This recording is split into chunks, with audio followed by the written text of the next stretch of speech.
Bonjour à tous, dans cette nouvelle playlist de vidéos, il s'agit d'un cours complet sur Archicad spécialement conçu pour des débutants. Nous allons vraiment partir d'une base selon laquelle vous n'avez jamais ouvert Archicad et que c'est votre première fois de l'utiliser. Ce cours sera donc structuré en plusieurs parties en vue de le rendre plus digeste.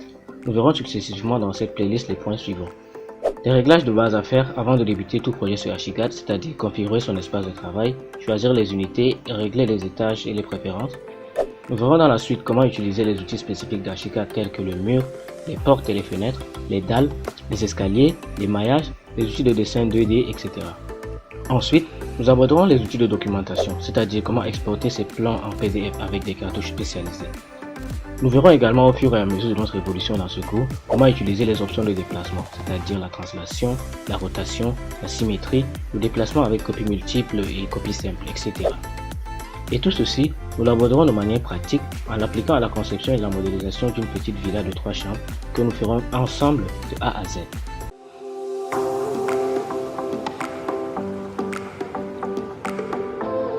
Si vous êtes nouveau sur la chaîne, abonnez-vous pour ne pas manquer la suite des vidéos de ce cours complet sur Archicad et activez la cloche de notification pour être averti immédiatement lorsqu'elles sortiront. Aujourd'hui, nous allons commencer notre cours en abordant les réglages de base à faire avant de commencer à dessiner tout projet sur Archicad. Il s'agit notamment de configurer son environnement de travail, choisir ses unités et paramétrer les étages. Sans perdre plus de temps, commençons. Lorsqu'on lance Archicad, on arrive sur cette première fenêtre. Il s'agit de la boîte de démarrage d'Archicad. Ici, nous avons la possibilité de soit créer un nouveau projet ou d'ouvrir un projet récent. Nous allons cliquer sur créer un nouveau projet. Au niveau d'utiliser un modèle, je vais prendre le modèle AC20 par défaut.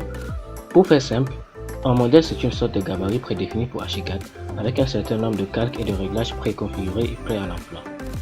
Au niveau de l'environnement de travail, on va prendre le modèle AC profil standard autant pour moi et puis nous allons cliquer sur nouveau.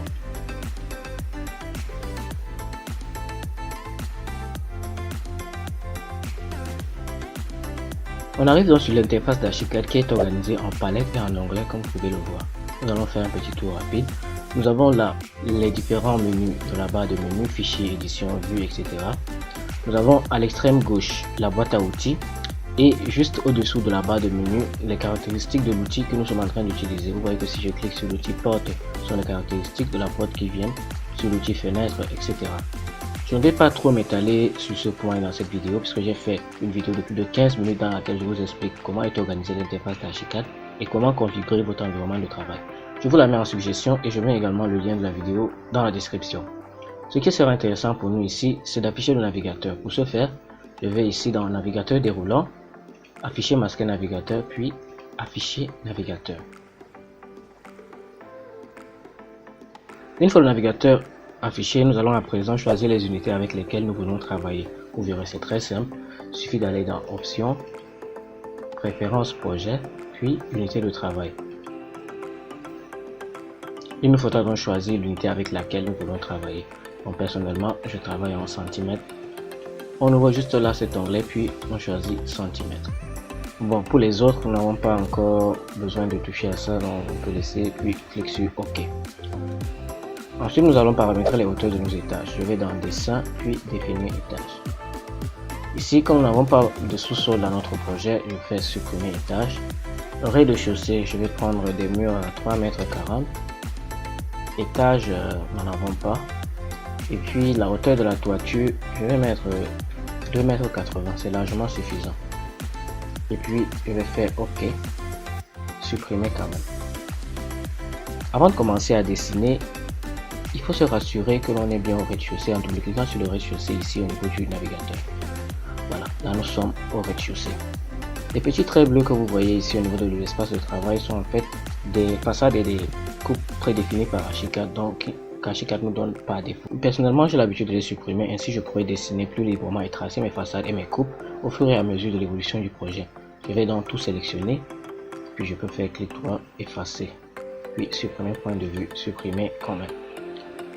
Nous arrivons donc à la fin de cette première partie. N'hésitez pas à vous abonner et activer la cloche de notification pour ne pas manquer la suite du cours. Car nous verrons dans la partie 2 les différents réglages de l'outil mur en traçant, n'est-ce pas, les murs de notre maison. Et pour ceux qui ont déjà acquis les bases du dessin dans Archicad, je vous mets en suggestion les vidéos dans lesquelles nous réalisons rapidement de A à Z un projet complet sur Archicad. Je vous mets également ces liens dans la description sous cette vidéo. Et en attendant la sortie de la vidéo sur les murs, je vous mets le fichier de travail en PDF dans la description. Ainsi vous pourrez vous imprégner du plan avant de voir les vidéos qui viennent. Sur ce, je vous dis à très vite dans une autre vidéo.